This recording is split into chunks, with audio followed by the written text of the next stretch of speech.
Hello students. So today we are going to begin with session 43. What is session 43 talks about? We have done session 42. Many words we did. There we have not really discussed the root word from where they have been formed. So he's just trying to tell the words, how they are formed and what new words we can frame from them. Let's understand that. कैसे वो word बने? जैसे fatigue वाला word आपको याद है जब हमने बोला था कि अनर्वेट हो जाता है, आप बड़े टायर्ड हो जाते हैं, ये हॉस्पिटल में किसी का आपने पूरा ख्याल किया था लास्ट सेशन में, we were discussing when you are enervated you feel as if your nerves have been ripped out, और so the etymology of the word indicate, ऐसा लगता है कि आपकी एक एक नर्व किसी ने खींच दी है, आप एनर्वेट हो जाते हो, टायर्ड हो जाते हो. एनर्वेट इज डिराइव फ्रॉम ई. अब यहाँ से वो समझाने की कोशिश करता है कि यार ये वर्ड बना कैसे. पिछले सेशन में उसने नहीं बताया था. अगर आप देखें तो ई मीन्स एक्स है, मीन्स आउट है, and Latin nervus means nerve है. This is the word. तो यानी आपकी नर्व्स आउट हो जाती हैं. तो enervation is just not just fatigue, इसको सिर्फ फटीग ही नहीं कह सकते, बट कंप्लीट डीवाइटलाइजेशन. आपकी एनर्जी बिल्कुल ड्रेन्ड आउट हो जाती है, डीवाइटलाइज हो जाती हो, कुछ आपके अंदर एनर्जी रहती नहीं, फिजिकल इमोशनल मेंटल आप ड्रेन्ड हो जाते हो, as if every ounce of the life force has been sapped out. Means drained हो जाता है, sapped out, as if the last particle of energy has been drained away. ऐसा आपका हाल हो जाता है, यानी बहुत ज्यादा टायर्ड में आप एनर्वेट यूज कर सकते हैं, kind of. Despite its similar appearance to the word energy. ठीक है. Despite its similar appearance to the word energy, enervation is almost a direct antonym. अगर आप देखोगे तो एनर्जी और एनर्वेट एक जैसे ही लगता है, लेकिन वो उसका एंटोनिम होता है. Energy is derived from the prefix word, Greek prefix is an, जिसका मतलब इन है, हम पहले भी पढ़ चुके हैं, प्लस द रूट एर्गॉन, जिसका मतलब हमने वर्क बना है. आपको याद है वो हमने वर्ड किया था एर्गोफोबिया, यानी वर्क का फोबिया. तो एर्गॉन इज वर्क. अर्ग is the term used in physics for the unit of work और एनर्जी. ईआरजी वर्ड वहां यूज होता है.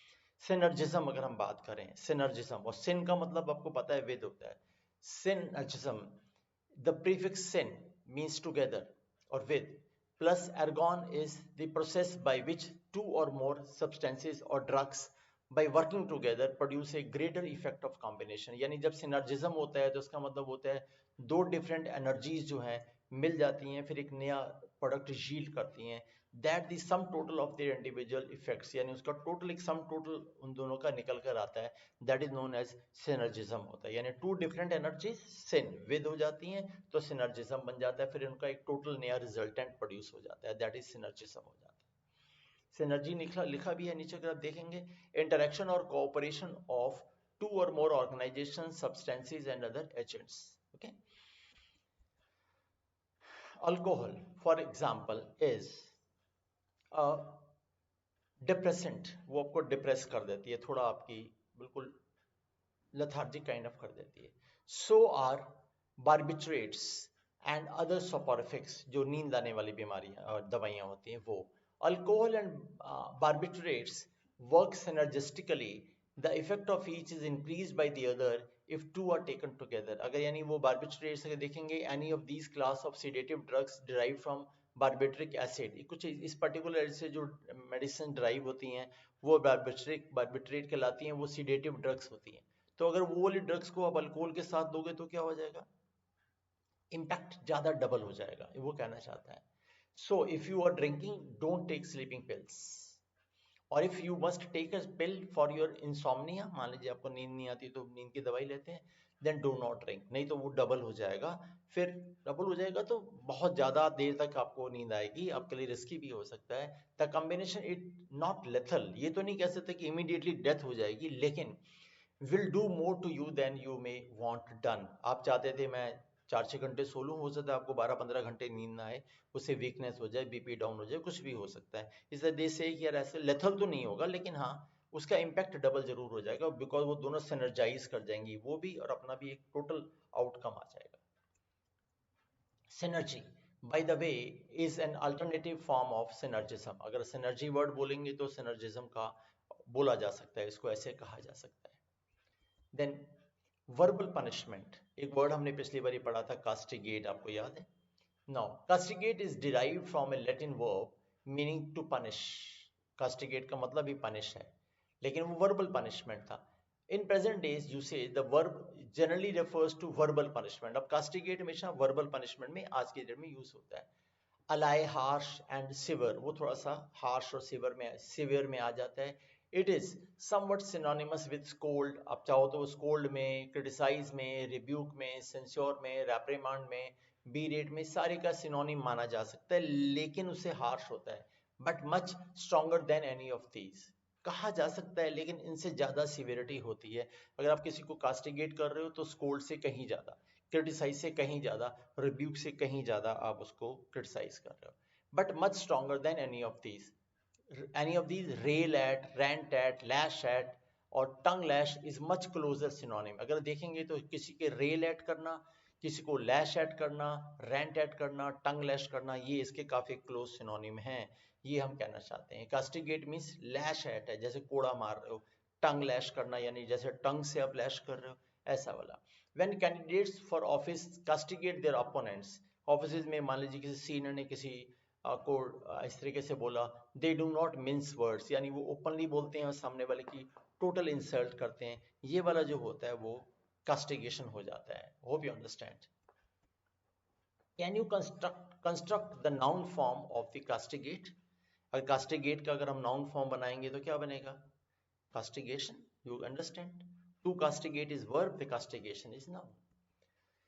Saying no to oneself. याद है abnegate the lady last session with she was basically working for her husband and her children ताकि उनकी life बढ़िया रहे. तो वो क्या कर रही थी? abnegate कर रही थी. उसी को यूज करता है. abnegate is derived from Latin word ab.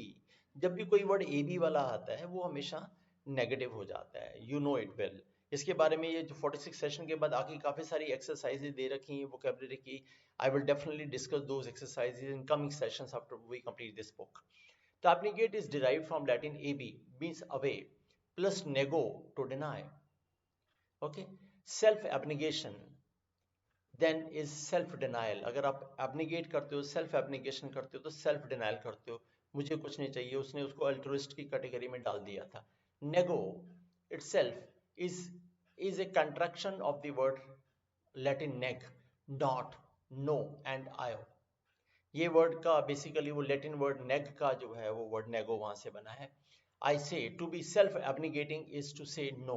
अगर टू व्हाट यू वांट, आप उन चीजों को नो कहते हो जो तुम्हें चाहिए होती हैं. As if some inner censor were at work whispering no you can not have दैट. जैसे आपको चाहिए तो थी, लेकिन आपके अंदर से कुछ ऐसी चीज फीलिंग आ जाती है जो वो कहती है नहीं नहीं नहीं मुझे नहीं करना है. No you can not have that, you can not do that, you do not deserve that, you are not good enough to for that. यानी someone something stops you from doing that. आप अपने लिए उसको करना नहीं चाहते. That is self denial हो जाता है. टू नगेट, नगेट करना is to deny the truth or existence of something. As in मान लीजिए जैसे हम एक बहुत बोले, the atheist negates God. God तो होता ही है, लेकिन अथीस्ट कहते हैं कि नहीं होता, तो यानी वो गॉड की एग्जिस्टेंस को नगेट कर रहा होता है, यानी उसके ट्रुथ को नगेट करता है. और by extension to destroy by working against, as in his indulgence in expensive hobbies negates all his wife's attempts. यानी जो वो एक्सपेंसिव हॉबीज में जो इंडल्ज रहता है, तो उसकी वाइफ क्या कोशिश करती थी? Wife attempts to keep the family solvent, यानी उनके ऊपर कोई कर्जा ना चढ़े, वो मेटेरियलिस्टिकली कंफर्टेबल रहें. लेकिन उसकी वाइफ के सारे एफर्ट्स को वो क्या है? नगेट कर देता है, यानी उसको वो अपोज कर देता है. ऐसे भी नगेट कह सकते हैं, यानी वर्किंग अगेंस्ट भी यूज किया जा सकता है, या डिस्ट्रॉय भी किया जा सकता है. Can you right the noun form of the verb nugget. यानी नगेट के दो वर्ड हो गए. ओके, आगे समझ आपको. तो negation हो जाएगा noun form for sure. And then negative and negativity obviously spring from the same source of negate. Negate से बना negativity और negate से बना negative word. Now you can very well understand. Heads and headings. अच्छा explanation दिया है. क्या Latin caput, capitis means head. ये Latin word capitis का मतलब होता है head. द कैप्टन, अगर देखिए यहीं से वर्ड कैप्टिस है तो वहीं से वर्ड क्या बन गया? कैप्टन. तो कैप्टन कौन है? Is the head of any group. The capital is the head city, ये भी आप समझ गए, और state or nation. And decapitate, decapitate is to chop off someone's head. Decapitate करना, किसी का सर काट देना। कैपिटल अगर हेड है कैपिटल, तो यहाँ डिकैपिटेट करने का मतलब क्या हुआ, आपने हेड चॉप ऑफ कर दिया। ए popular activity during the French revolution after the guillotine. Guillotine is kind of killing करने के लिए ब्लेड होता था, यानी जिसपे आप बंदे को लटा के ऊपर से ब्लेड मार के काट देते थे। After the guillotine was invented, right the noun form of decapitate, तो क्या होगा, डिकैपिटेशन हो जाएगा। तो यानी गिलोटिन से पहले काटना, कुल्हाड़ी से काटना या तलवार से काटना, यानी सर को चॉप ऑफ कर दिया जाता था। Latin capitulum is a little head or by extension the heading. अगर कैपिटलम वर्ड अगर हम देखेंगे तो ये प्रैक्टिकली क्या है, ये हेडिंग है और टाइटल और एक चैप्टर होता है। सो व्हेन यू कैप्चुलेट, याद है हमने कहा था कि टीचर पूरा चैप्टर पढ़ाने के बाद में उसको समराइज कर देता है, तो कैप्चुलेट करने का मतलब क्या है, वो उसका टाइटल लिखने की कोशिश कर रहा है। Recapitulate, you go through the chapter headings again, etymologically speaking you summarise or review the main points, आप मेन पॉइंट्स को समराइज कर देते होते, यानी उनका एक कैपिटल हेडिंग टाइप का नहीं बना देते, तो रिकैप्चुलेट हो जाता है। तो remember how you noun and adjective form of the drive from the word adulate से हमने कैसे बनाए थे, एड्यूलेशन एंड ऑल। तो रिकैप्चुलेट का वर्ड कैसे बनाओगे, वो कहता है, तो आप बना सकते हैं, नाउन बनाना हो तो क्या बनेगा, रिकैप्चुलेट का रिकैप्चुलेशन बन जाएगा, और अगर आपने एडजेक्टिव बनाना हो तो फिर रिकैप्चुलेटरी हो जाएगा। And then when you capitulate etymologically you arrange in headings, आपने जब रिकैप्चुलेट किया था तो आपने अरेंज इन हेडिंग्स कर दिया था। और as the meaning of the verb naturally evolve you arrange conditions or surrender when an army capitulates the enemy forces under pre arrange conditions. इसका मतलब है कि जब आपने अपने टाइटल में अरेंज किया था, तो यानी आपने अब उसको अरेंजमेंट कर दिया था, तो वहीं से एक वर्ड और बना देता है कि you arrange conditions of surrender, इसको भी रिकैप्चुलेट करना कह देते हैं। As when an army capitulates to the enemy forces under pre arrange condition, यानी अगर आप कैप्चुलेट कर देते हैं, नहीं आप इसका मतलब आप इसको आप सरेंडर करना भी कह सकते हैं। होप यू अंडरस्टैंड, बिकॉज आपने जो अरेंजमेंट बनाया था उस कंडीशंस के अंडर कंडीशन में आपने सरेंडर कर दिया था। और by further natural extension you stop resisting and give up, as in he realized there was no longer any point in resisting her advances, so he reluctantly capitulated, उसने फिर surrender कर दिया। can you write the noun form of the word capitulate, तो capitulation हो जाएगा। hope you understand, यानी कैप्चुलेट करने का मतलब किसी के अंडर आ जाना, किसी सरेंडर कर देना होता है। रिकैप्चुलेट का मतलब है आप उसे पूरा का पूरा अरेंजमेंट बना रहे थे और सारा का सारा उसको हेडिंग में लिख रहे थे, that's what is trying to say. और वहीं से वर्ड उसने कैपिट से बनाया है आपका कैप्टन, और वहीं से बना है कैपिटल, और वहीं से अगर आप देखेंगे तो कैपिटल पनिशमेंट वर्ड भी बना है, बिकॉज कैपिटल पनिशमेंट का मतलब क्या हो गया, capital is something head is cut off, that's what capital punishment है। तो वहां से वो कैपिटल पनिशमेंट डेथ सेंटेंस को हमने बोलना शुरू किया। एंड देन मियर वेजिटेबल्स, याद है वो जो कहता है लाइफ बड़ी डल होती है, वेजिटेट करता है, तो ये वो वाला वर्ड है क्या, vegetable is from Latin vegeto, to live and grow, which is what vegetables do, live and grow bas, but they are, but that's all they do. So to vegetate is by implication to do no more than stay alive, stuck in a rut, एक particular life, particular type के life जीते हैं, leading an inactive, unstimulating, emotionally and intellectually stagnant existence होती है, आपकी बस वही routine वाला होता है। Vegetation is any dull, passive, stagnant existence, also any plant life as the thick vegetation of jungle. आप ऐसे जैसे रहते हो कि जैसे थिक वेजिटेशन ऑफ जंगल है, बस स्टैंडर्ड वो खड़ी रहती है, बस इतना ही होता है, और तो कुछ ज़्यादा एक्टिविटी होती नहीं, ग्रो करती है, डाई कर जाती है। तो सिमिलरली अगर हम रूटीन वाली लाइफ जी रहे हैं तो हम क्या कर रहे हैं, वेजिटेट कर रहे हैं, वेजिटेबल की तरह ही हम हो रहे हैं। That's all we have in this session, and it's a very short session, hope you understood the word. These words we had already discussed in session 42, but we had not discussed, elaborated them कि वो उसका root word क्या है। This session we have tried to tell you the exact meaning of the words, तो उनका derivation क्या हुआ है। Kindly revise this and the exercise after that. We'll soon meet in session 44. Thank you very much for watching. God bless you.